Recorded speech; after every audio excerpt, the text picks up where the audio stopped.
Today I'm checking out an action camera, and a very exciting action camera at that. It is the DJI Osmo Action 5 Pro. But is this anything special? Does it improve on previous action cameras? As I'm sure you would know if you're in the tech world, we've seen many action cameras in the past, and normally we get little improvements here and there. But the idea here is that this is the Pro upgrade. So it's meant to have a lot of professional upgrades and options and features here for the camera enthusiast as well as the action enthusiast out there.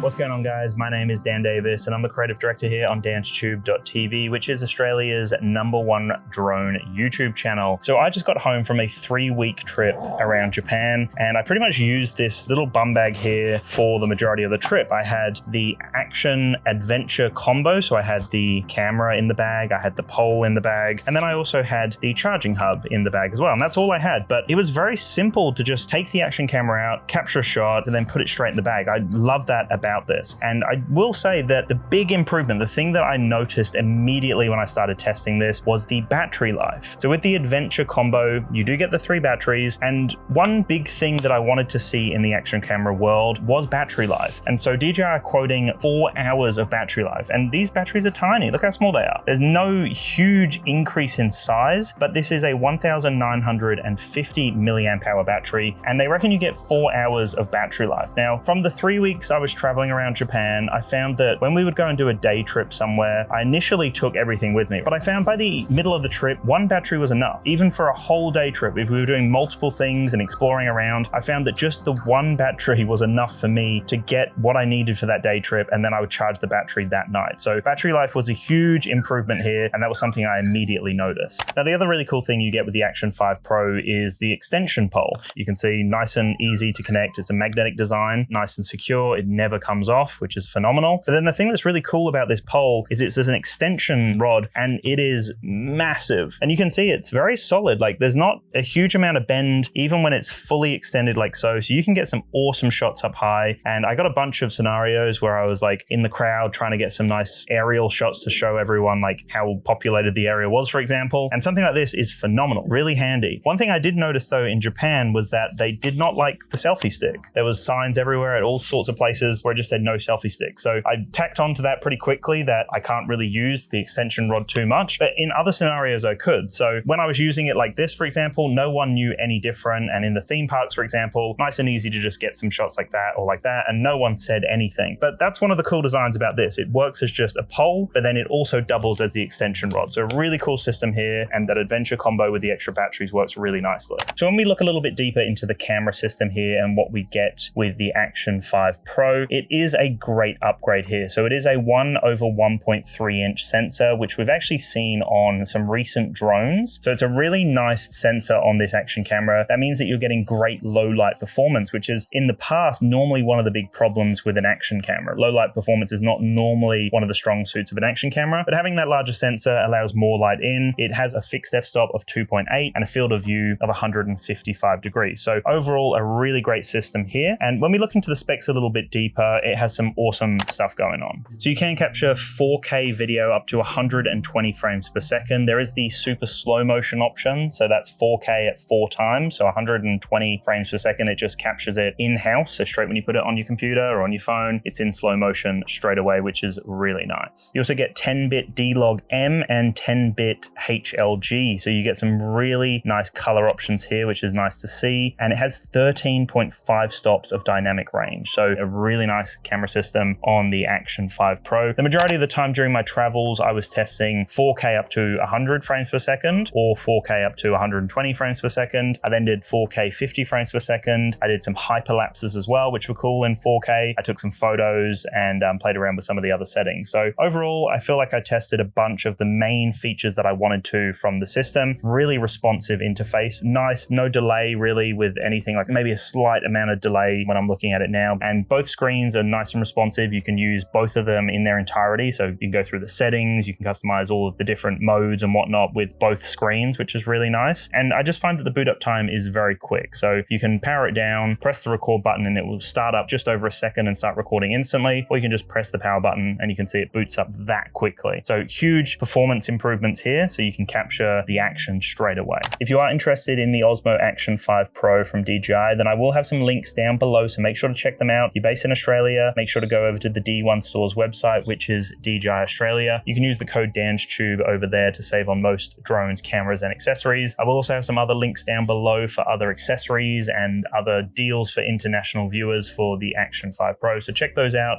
and I appreciate all the support, guys. We do have OLED screens here, which is phenomenal. You really need something high quality, especially when there's a lot of sun out and about, and 1000 nits of peak brightness is great as well, especially in those super bright days, especially when you're using an action camera, because you might have to mount it in different positions, and to be able to have that peak brightness of 1000 nits is huge here. It's really easy to capture vertical videos as well, which we've seen in previous models, but you literally just flip it this way and it will automatically orientate to the vertical video, or you flip it back and it will go back to the landscape video. So really easy to go between those. You have a mounting cage as well, so you can mount on either way. So if you want to mount it on that way, for example, the case is nice and easy to connect on. Audio quality from it's been really great, actually, like nice microphone systems on here. The playback speakers are great as well. All of this stuff's kind of what I was expecting. And for me, when I was traveling around, I didn't have to worry about any sort of issues. Like I took the Osmo Pocket 3, which I'm using right now to film, and it's a phenomenal system. I absolutely love it, but because it's a gimbal and there's like a mechanism in there that's moving, I'm always a little bit nervous about using it. Where something like this, which is well and truly more robust, doesn't have any sort of moving parts, it doesn't have a gimbal in it, but still has really stable footage.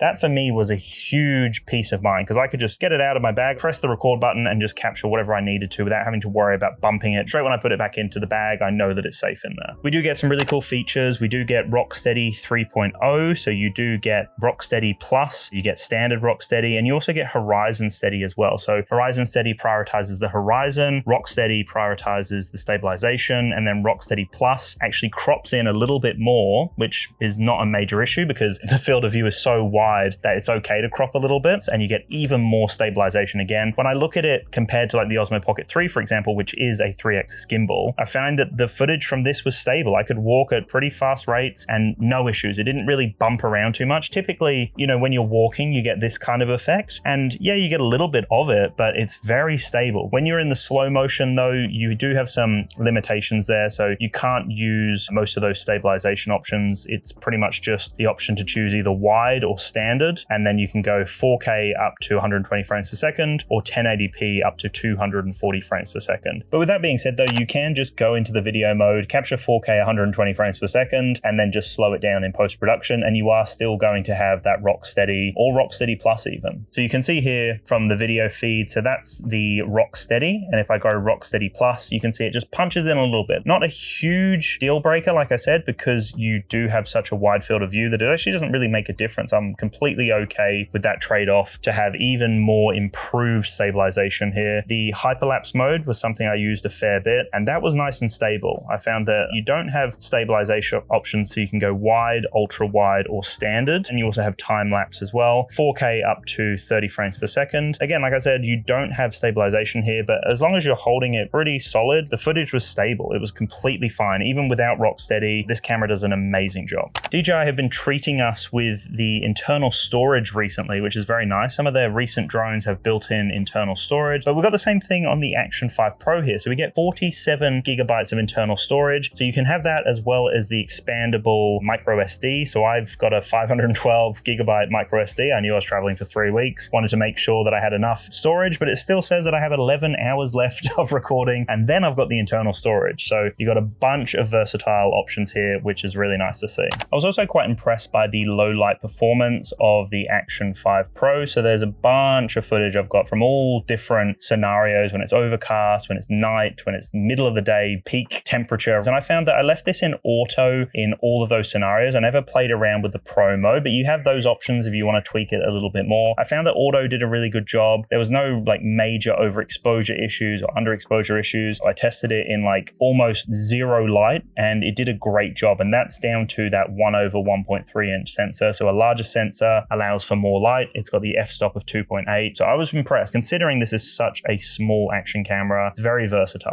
It's also got the waterproof body as well. So you can go underwater, and they say that the true color temperature underwater is unmatched as such. So I haven't actually tested that fully, but from some videos I've seen, it looks quite impressive underwater. One of the cool new features that I really wanted to test a little bit more is the subject tracking. So this is a really cool feature here. You can see that it actually tracks me with the box there. So as I'm moving around, I am the focus of the shot. When you press record, I'll show you now, you'll actually go from the yellow into the green, almost like the active track that we've seen on the drone. So it must be using a similar kind of technology here, and it keeps me smack bang in the center of the frame, and it does a great job of tracking me. I found that when I was pointing it at a group of people, for example, it would literally pop up with all the yellow boxes, and it does a great job of focusing in on the subject that it starts to focus on. So if I want to record myself and I'm the focus point, it's going to keep me locked on. What you can do though is a little bit more limited with the subject tracking. So the options you have is literally just standard. You can't go wide or ultra wide, and then you can only go up to 2.7K up to 60 frames per second. Again, not an issue for a lot of people if they want to make sure that they've got that shot and they want to make sure that they're the focus point, especially if I was to just give this to my partner and she's got it, for example, attached to the pole and I'm doing something over here, to just know that she can point this at me and we're going to have no issues. It's going to be tracking me every time is great. And it's going to be versatile when it comes to vertical content because it is prioritizing the middle of the frame. So you can then repurpose the content as vertical content for socials. The other mode I didn't get a chance to truly test out is the super night mode. Now, this is great in those low light situations, great if you want to capture lots of stuff that's going on at night, but this is limited again. So 4K up to 30 frames per second. You do have Rocksteady Plus here. You don't have Horizon Steady. So it's either Rocksteady, Rocksteady Plus, and then you got standard or wide for the field of view. Again, a little bit limited when it comes to that, but still perfectly fine for most scenarios, for most people. I find that, like I said at the beginning, most of the time I would just go into video. I would film 4K 120 frames a lot of the time, or 100 frames, or I'd go into the slow-mo and film that 4x 4K. The hyperlapse was great for me and the photos were great. So I found that I used the staples here, the main modes, I guess, that you would want to use, but there are some really cool software options here and some really cool features. It's just a well-rounded system. And I found that for my needs, I wasn't necessarily doing anything action-y, I was traveling. So this is a really good travel system because I didn't have to worry about the mechanism of a gimbal or even having like a full mobile gimbal or something like the Ronin series where you've got to get it set up all the time. You've got to have a big camera. You've got to have your phone constantly charged, ready to go. I love having a standalone system. And something like this, even though it's seen as an action camera and it's designed for action, I found that it's perfect for running and gunning. Like when you're traveling, you just want to capture something, you get it out, and it's so responsive and reliable every time. The stabilization is great, which previously in other action camera models would be a little bit of a limitation, but I was really impressed with this. So let me know your thoughts. I feel like this was a cool experience to be able to test this while I was traveling for 3 weeks. I was very impressed with the footage. I will say that the photos, when I compare it to the Pocket 3 with that 1-inch sensor, for example, the Pocket 3 definitely took the crown when it comes to photos, and the Pocket 3 is my main system. I use that all the time. But for something like this, for travel stuff, when you want to capture photos, video, slow-mo, hyperlapse, subject tracking, all of that stuff, this is a great versatile option. It's also a waterproof body. There's a bunch of accessories for it. And overall, I was really impressed with this. This is a very nice upgrade. And I love that we've got a larger sensor on here, and the larger battery life is a huge plus with the Action 5 Pro. So anyway, guys, thank you so much for watching. I will chat to you very soon, and